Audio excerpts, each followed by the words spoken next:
হাদিস শরীফের ভেতরে এসেছে, যারা সহি জয়ীব গরিব হাদিস যারা পার্থক্য করেন তাদেরকে বলি, সহি হাদিসে এসেছে কেউ যদি একবার আল্লাহ রসুলের উপরে দরুদ পড়ে, দরুদটা কি? দরুদে ইব্রাহিম হোক, সংক্ষিপ্ত দরুদ হোক, যেমন সাল্লাল্লাহু আলাইহি ওয়াসাল্লাম, আল্লাহুম্মা সাল্লি আলা মুহাম্মাদ, আল্লাহুম্মা বারিক আলা মুহাম্মাদ, এটাও কিন্তু একটা দরুদ।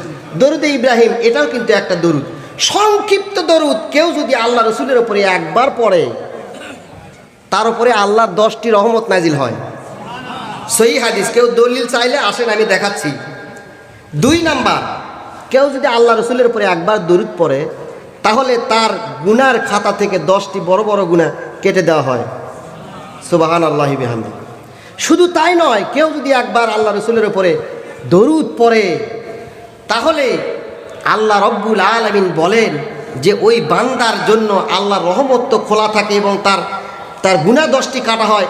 এমনকি এই পৃথিবীর বুকে সবচাইতে বড় বড় 10টি মর্যাদা আল্লাহ রব্বুল আলামিন তাকে দান করে দেয়। পড়েন সুবহানাল্লাহ। সেই নবীর প্রতি দরুদ ও সালাম সকলে আমরা বলছি সাল্লাল্লাহু, আরে জোরে বলেন সাল্লাল্লাহু